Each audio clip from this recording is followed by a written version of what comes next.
ونعوذ بالله من شرور أنفسنا ومن سيئات أعمالنا من يهده الله فلا مضل له ومن يضلل فلا هادي له أشهد أن لا إله إلا الله وحده لا شريك له وأشهد أن محمدا عبده ورسوله لا نبي بعده اللهم صل وسلم وبارك على نبينا محمد وعلى آله وصحبه أجمعين أما بعد الحمد لله الذي أحيانا بعدما أماتنا وإليه النشور اللهم بك أصبحنا وبك أمسينا وبك نحيا وبك نموت وإليك النشور اللهم إنا نسألك علما نافعا ورزقا طيبا وعملا متقبلا. Hadirin jamaah salat subuh rahimani wa rahimakumullah. Kembali kita bersyukur kepada Allah Subhanahu wa taala atas segala nikmat yang Allah berikan kepada kita hingga saat ini, berupa kesempatan hidup, kesehatan, serta waktu luang yang Allah berikan kepada kita. Yang tentu saja tidak semua hambanya mendapatkan nikmat-nikmat ini. Hanya orang-orang yang terpilih yang dimudahkan dalam menjalankan ketaatan, bahkan dimudahkan dalam menjalankan aktivitas sehari-hari. Karena ada orang untuk beraktivitas saja sulitnya bukan baiknya. Ada orang untuk sholat berjamaah saja ada rasa keinginan, tapi karena kesibukannya menjawab pekerjaan tidak bisa sholat berjamaah. Ada orang yang mungkin punya keinginan membaca Al-Quran, tapi karena saking sibuknya tidak bisa juga dilakukan hal tersebut. Artinya memang tidak semua mendapatkan kenikmatan yang semacam ini, kecuali yang dipilih oleh Allah Subhanahu wa taala. Dan orang tersebut pun berikhtiar untuk ke sana, ya. Karena kalau kita mengharapkan menunggu sampai dimudahkan oleh Allah, sampai kapan Allah memudahkan? Kalau kita beribadah menunggu baik, sampai kapan kita menjadi orang baik? Kita ibadah itu kan tujuannya agar kita menjadi orang baik. Yang sebelumnya kita tidak baik, dengan ibadah menjadi orang yang baik. Itu tujuannya. Di antara tujuan kita melaksanakan ibadah Allah. Yang kedua, kita juga dianjurkan senantiasa menyampaikan salawat dan salam kepada suri tauladan kita, Nabi Agung Nabi Muhammad sallallahu alaihi wasallam, sebagai bentuk rasa syukur kita. Kita bersyukur sebagai umatnya Nabi Muhammad sallallahu alaihi wasallam. Kita bersyukur bagian dari hamba Allah yang mendapatkan hidayah dari Allah Subhanahu wa taala menerima syariat Islam ini. Maka Allah Subhanahu wa taala berfirman dalam surat yang kedua Al-Baqarah ayat 151, "Kama arsalna fikum rasulan minkum yatlu 'alaikum ayatina wa yuzakkikum wa yu'allimukumul kitaba wal hikmah wa yu'allimukum ma lam takunu ta'lamun." Kata Allah Subhanahu wa taala, sebagaimana kami telah mengutus seorang rasul dari kalangan kalian, dari golongan kalian sendiri, yang mana rasul ini yatlu dan kitab atau yatlu alaihi ayat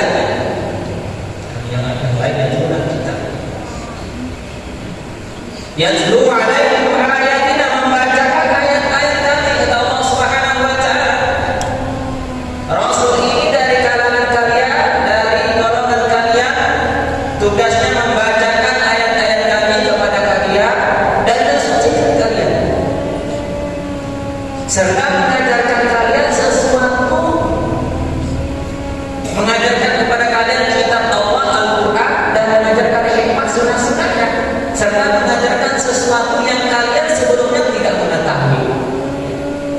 Kita mungkin sebelumnya tidak tahu mana yang benar dan mana yang salah. Kita mungkin sebelumnya tidak tahu mana yang halal dan mana yang haram. Kita tidak tahu mungkin sebelumnya ya riba itu haram. Tapi dengan ajaran Islam yang disampaikan oleh Rasulnya Nabi kita Nabi Muhammad SAW, kita mengetahuinya. Dan banyak kebaikan-kebaikan yang kita ketahui karena diutusnya seorang manusia ini, seorang Nabi ini, seorang Rasul yang bernama Nabi kita Nabi Muhammad SAW. Maka kata Allah di ayat selanjutnya, karena kalian mendapatkan nikmat besar, mendapatkan Al-Quran Karim sebagai kitab suci, mendapatkan sunnah-sunnah Nabi sebagai pelengkap penyempurna ibadah-ibadah yang Allah jelaskan di dalam Al-Quran, dan nikmat ilmu yang kita miliki saat ini. Maka nikmat ilmu yang kita dapatkan yang sebelumnya kita tidak tahu, kemudian kita belajar, kita mendengarkan ilmu menjadi tahu, dan kita mengamalkannya. Ini nikmat yang besar, bahkan Allah sebutkan di dalam Al-Quran. Saking besarnya nikmat ini, kata Allah pada ayat selanjutnya, fadkuruni adkurkum washkuruni wala takfurun. Karena kalian mendapatkan nikmat diutusnya seorang Rasul, dibacakan kepada kalian kitab Allah yaitu Al-Quran Karim, disampaikan sunnah-sunnahnya, kalian diajarkan ilmu yang sebelumnya kalian tidak mengetahui ilmu tersebut. Maka kata Allah, fadkuru ya tukum, berzikirlah kepadaku, ingatlah kepadaku, niscaya aku akan ingat kepadamu. Wasykuruni wala takfur, dan bersyukurlah kepadaku, kata Allah, janganlah kalian kufur. Jadi Allah tidak menyebutkan berkaitan dengan harta pada ayat ini. Allah tidak menyebutkan kalau kalian dapat harta banyak bersyukurlah kepadaku. Allah tidak mengatakan kalau kalian diangkat pangkatnya bersyukurlah kepadaku. Tapi Allah menyebutkan dalam ayat ini berkaitan dengan ilmu, berkaitan dengan Al-Quran Karim, berkaitan dengan sunnah. Artinya kita mendapatkan Al-Quran, mendapatkan sunnah, kita mampu mengetahui ajaran-ajaran Nabi kita Nabi Muhammad SAW. Itu nikmat yang besar melebihi nikmat-nikmat yang lainnya. Karena Al-Quran Karim inilah nikmat terbesar yang Allah berikan kepada umatnya Nabi Muhammad SAW. Hadirin yang berbahagia rahimani wa rahimakumullah, sebagaimana biasanya pada Ahad subuh ini bagian kami adalah menyampaikan pembahasan dan kajian fikih, khususnya hadis-hadis yang ada di dalam kitab Umdatul Ahkam karya Asy-Syaikh Al-Imam Al-Hafidz Taqiyuddin Abu Muhammad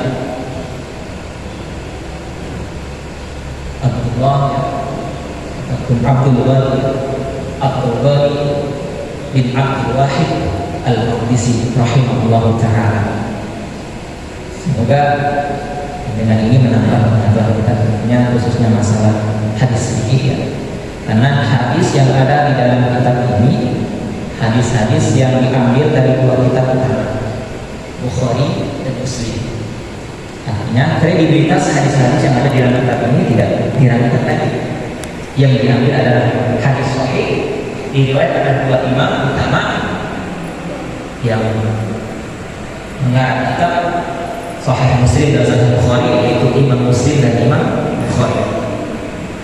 Sebagaimana yang disampaikan oleh Ustaz Daniel pada pembahasan sebelum-sebelumnya, bahwa Maka di antara firman Allah Subhanahu wa taala ialah kita ini seperti berniaga atau berdagang. Dan ternyata kalau perniagaan dan perdagangan dunia itu kemungkinan rugi itu sangat besar. Ya, mohon maaf, BBM itu kan setiap hari orang antri ya, berpirit-pirit motor. Kalau di sini kadang-kadang saya coba kalau di Jogja, di Jakarta, di Surabaya, di Malang saya pernah di sana. Itu setiap saat antrinya padat sekali. Setiap saat. Kalau di sini kalau sore kadang-kadang yang setiap hari dan setiap waktu orang beli itu ternyata katanya masih rugi juga, enggak untung juga, luar biasa sekali. Padahal setiap saat orang beli dan harganya naik sekarang harga BBM-nya. Ini harga sawit juga naik, BBM naik, luar biasa ya. Di petani sawit kan pengeluarannya banyak, pemasukannya ya bisa jadi berkurang gitu ya, karena nggak naik harga sawit. Sedangkan BBM untuk ngangkut basal itu kan harus pakai BBM ya, mungkin pakai air ya. Dan juga sekarang BBM-nya katanya cepat habis. Saya nggak pernah memperhatikan, biarin aja beli kalau habis beli gitu kan ya. Bisa mereka membuat apa-apa ya, kita kan ada buah yang mahal. Di dalam ayat yang sering kita baca disampaikan oleh Ustaz kita ada firman Allah Subhanahu wa taala dalam surat ke-35 Fatir ya, ayat yang ke-29. Innal ladzina yatluna kitaballahi wa aqamus shalah wa anfiqu mimma razaqnahum sirran wa alaniyah. Yang kita bahas adalah berkaitan dengan wa aqamus shalah. Ustaznya biasanya berkaitan dengan yatluna kitaballah dan wa anfaqu mimma razaqnahum sirran wa alaniyah. Itu yang dibahas.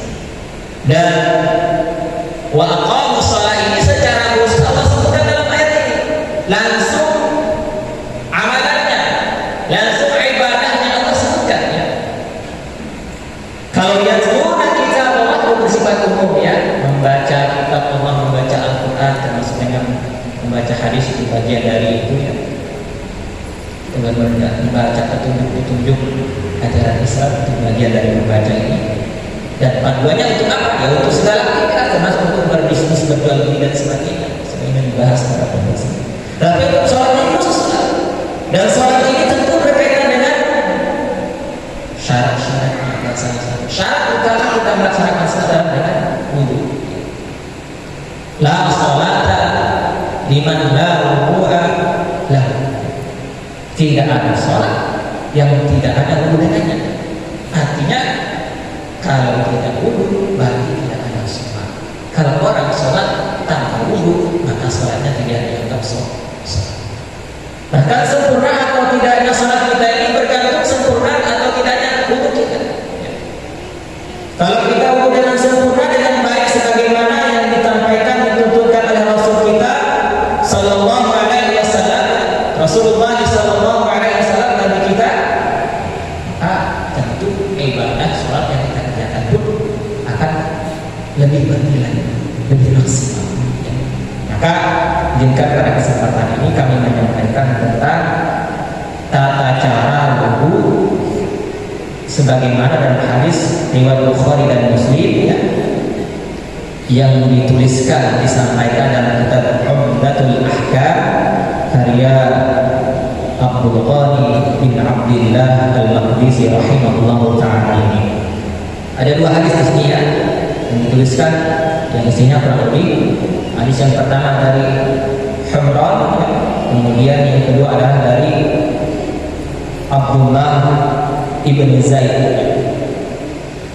Hadis yang pertama dari Humran ya, contoh wudhu yang dipraktekkan oleh Utsman bin Affan radhiyallahu anhu. Kalau yang tadi adalah dipraktekkan oleh Abdullah bin Zaid radhiyallahu anhu. Al-Humran maula Utsman ibn Affan radhiyallahu anhu anna Utsman da'a biwudu'in. Dari Humran, seorang budak yang dimerdekakan oleh sahabat Utsman ibn Affan radhiyallahu anhu, bahwasanya minta dibawakan air wudhu, ya. Minta tolong kepada Hamran untuk dibawakan air wudhu, diambilkan air wudhu, disiapkan air wudhu.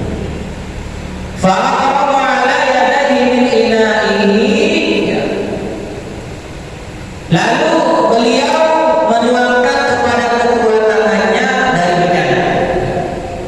Nah, ini bagian dari adab ketika kita berwudu, ya. Kalau misalnya kita berwudu dari kayu dan sebagainya, maka ketika mencuci tangan itu tidak kita celupkan, kita tentu dituangkan. Kenapa demikian? Karena untuk mencuci tangan kita pertama kali membersihkan anggota tubuh kita kerjakan, sunnah yang kita kerjakan. Kenapa tangan yang dibasuh? Karena tangan ini bisa jadi ada kotorannya, ya, dan sebagainya. Nah, dalam hadis lain dijelaskan ketika kita bangun tidur wudhu itu tangan dulu yang dicuci, ya, dituangkan air atau pakai keran, kita hidupkan kerannya. Karena kita tidak tahu tangan kita itu kemana pas nanti kita tidur, ya. Dia bermalam di mana, nyasar kemana, kita tidak dibersihkan, dicuci. Maka beliau menuangkan kepada kedua tangannya air dari bejana.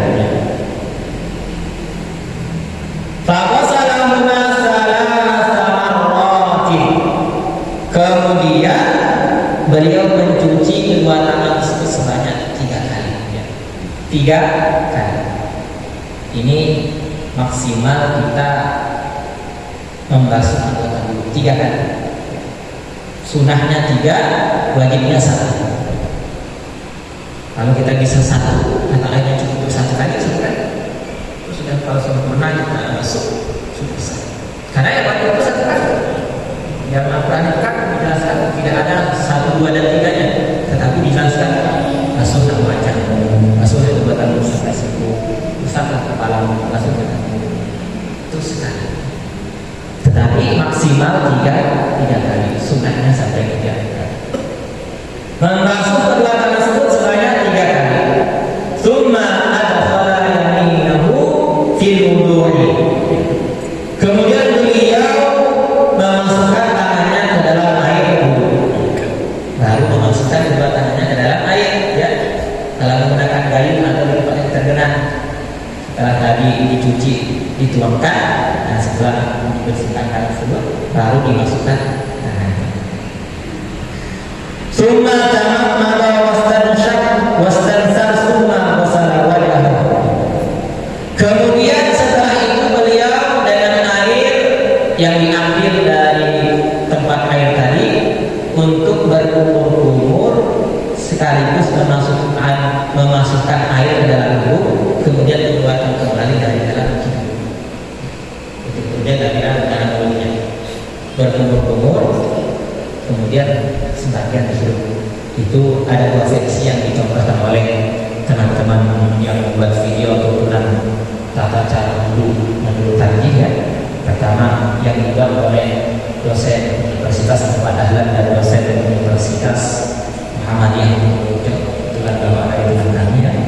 Jadi yang pertama tata cara ketika berkumur dan membersihkan kaki ini sekaligus, ya. Ambil air, kemudian sebagian berkumur, sebagian dihirup dari tangan, dihirup, ya. Kemudian setelah itu dikeluarkan yang darah itu dihembuskan keluar, itu bersih. Ada murid-murid saya, Pak, sakit Pak, kering. Allah memang seperti itu. Tapi kalau sudah biasa, tidak lagi sakit, tidak lagi. Dan itulah luar biasanya sunat Nabi ini, bersihnya lebih bersih dibandingkan kalau hanya kita masukkan di air kita. Karena ada siswa kami itu, murid kami itu kalau praktek bagian kiri itu hanya diambil air, kemudian dua jari itu tutup itu ke hidungnya. Yang dicontohkan itu dimasukkan, bukan jarinya yang dimasukkan, tapi airnya yang dimasukkan. Karena kalau jari yang dimasukkan kan airnya nggak maksimal. Tapi ketika airnya yang kita masukkan, kita hidup, insya Allah lebih maksimal. Ya tentu kita hembuskan kembali, ya. Jangan sampai lanjut ke dalam, kan nggak enak rasanya, agak asing. Namun suka pertama kesasar rasakan apa. Maka berkumur-kumur, kemudian memasukkan air ke dalam hidung. Nah, sini tidak dijelaskan berapa kalinya. Maka kalau kita itu maksimalnya ada sampai 3 kali. Dilakukan sebanyak 3 kali. Summa wasala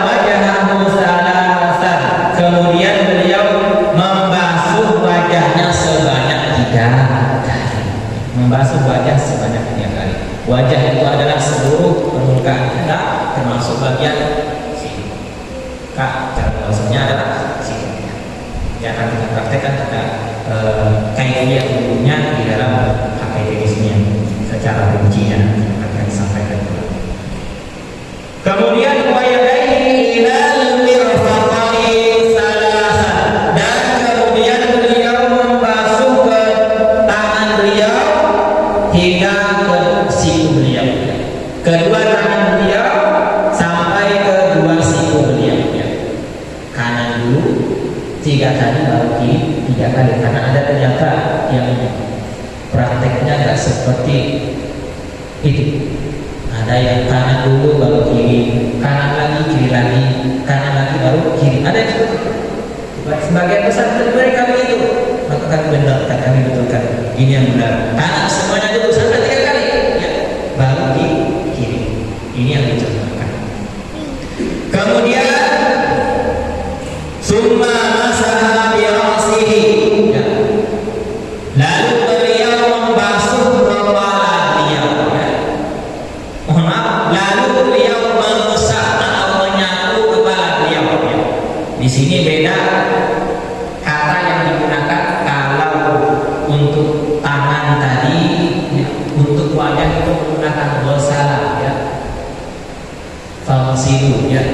Ingsil, dari kata ghasala yang ingsil, membasuh. Membasuh ini airnya banyak, airnya ditahan, kemudian dibasuh ke anggota yang akan dibasuh. Kalau kata masaha, ya, atau imsah, ya, imsahu, ya, famsahu, maka dari kata masaha yang sahu, imsah, artinya menyapu, mengusap. Kita ambil air, kita tuangkan airnya, nah sisa air ini yang kita usapkan, ya, yang kita usapkan ke kepala kita. Dan ukuran kepala ini, ya, kalau kita pahami secara baik, sesungguhnya atau makna yang sebenarnya, kepala ini kan semua kepala kita, ya, yang ada rambutnya. Berarti kepala itu dari depan sampai belakang. Maka dalam pagi cara membasuh kepala itu termasuk yang diajarkan oleh Usman bin Affan ini di dalam hadis yang satunya nanti juga dari Abdullah bin Zaid, membasuh kepala ini dari depan ke belakang dan dikembalikan ke depan, ya. Dan kalau ditanya hanya sekali, tapi tidak ada larangan untuk sampai 3 kali. Sekali berdasarkan hadis dari Abdullah bin Zaid tadi, ya. Jadi membasuhnya dari depan ini sampai ke belakang, karena belakang ini juga bagian dari kepala, dikembalikan lagi ke depan ini. Maka ditagi, dilengkapi, dilanjutkan dengan membersihkan telinga, dan ini bagian dalam, dan untuk bagian luar, diputar-putar di bawahnya. Itu untuk kepala. Dan nanti akan ada cara yang lain atau cara membasuh yang lain, nanti dijelaskan juga di dalam tadi. Tadi itu dia tidak hanya satu pendapat yang diambil, tetapi ketika itu memang ada dasarnya, macam-macamnya diajarkan oleh Rasul, itu tidak disebutkan juga. Tetapi yang dipilih satu oleh Muhammadiyah, tidak diamalkan semua. Ya. Ini wudhunya mau mengamalkan semua, yang satu bagian jalur saja, yang selanjutnya setengah, seperempat saja, yang selanjutnya sampai belakang. Kan dari programnya sekarang yang satu aja dia, jadi misalnya yang depan sampai belakang itu yang diambil. Kemudian setelah beliau membasuh kepala tadi ini, summa masalah kilna bidalaihi salasan, kemudian membasuh kedua kaki beliau 3 kali sampai ke belakang kaki. Ra'aitun nabiyya sallallahu alaihi wasallam yatawaddau nahwa wudu'i hadza. Beliau mengatakan, ya, seperti wudhu ini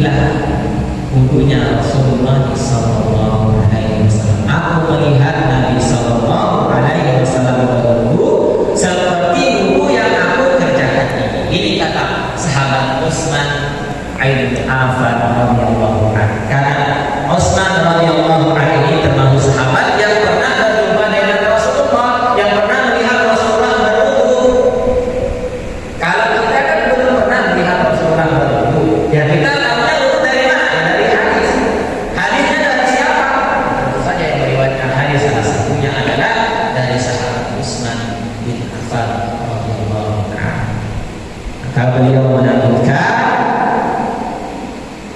ya, qal man tawadda'a nahwa wudu'i hadha thumma shalla rak'atain la yuhaddithu fihi ma nafsahu ghufira lahu ma taqaddama min dhanbi. Barang siapa yang berwudu seperti wuduku ini, kemudian salat 2 rakaat tidak membisiki ataupun niat yang lain, memikirkan yang lain kecuali untuk perihal salat 2 rakaat tersebut, niscaya diampuni dosa-dosanya yang telah lalu. Ini bagian dari keutamaan ketika kita mengerjakan wudu dengan sempurna seperti ini. Mengerjakan wudu dengan sempurna. Kemudian di hadis yang kedua kami hanya menambahkan di bagian membasuh kepala. Sini disebutkan summa adkhala yadahu fit tawur wa masaha ra'sahu fa aqbala bihima wa adbara marratan wahidatan. Ya. Dijelaskan di sini setelah beliau ataupun Abdullah ibn Zaid menyampaikan, setelah beliau membasuh tangan beliau sebanyak 3 kali, ya, kanan dulu kemudian kiri, lalu beliau itu memasukkan tangan ke dalam bejana dan mengusap kepalanya. Beliau memulai dengan keduanya dari depan lalu mengarahkannya ke belakang sebanyak 1 kali dan kembalikan ke depan. Ini dijelaskan di dalam hadis yang satunya, sama-sama hadis riwayat Bukhari dan Muslim. Bagian terakhir, kenapa kita harus menyempurnakan wudu ini? Karena memang dengan sempurnanya wudu kita, dengan baiknya wudu kita, maka ibadah kita pun, ibadah sholat khususnya, menjadi lebih baik nilainya. Ya. Kenapa mungkin, mohon maaf, ada orang mungkin sholat, tapi kok sholatnya tidak membawa dampak bagi kehidupannya? Ya, salah satunya bisa jadi penyebabnya karena tidak memperhatikan hal-hal yang terkait dengan ibadah sholat. Hal-hal yang terkait dengan ibadah sholat pertama kali adalah wudu. Kalau wudunya baik, disempurnakan dengan baik, dikerjakan dengan baik, dengan sempurna, nanti tinggal lagi sholat yang dikerjakan dengan baik dengan khusus sesuai dengan kemampuannya. Tentu kalau kita berbicara khusus dalam sholat ini sangat susah sekali. Bahkan Ali bin Abi Thalib radhiyallahu anhu ketika suatu saat mengatakan, saya bisa khusus sholat ya Rasulullah 100%. Khusus ya Rasulullah. Ternyata ketika sholat pun tidak khusus. Kata Rasulullah, nanti kalau kamu bisa sholat khusus 100%, saya kasih sumpah yang saya miliki, kata Rasulullah. Dari rakaat pertama sampai rakaat kedua khusus. Tapi tiba-tiba pada tahiyat akhir dia ingat sumpahnya Rasulullah, sehingga kekhusuannya kemudian kurang. Tidak bisa 100%. Itu sahabat Ali yang ketika mendapatkan ataupun terkena anak panah di tubuhnya masih bisa sholat dengan sempurna. Ya.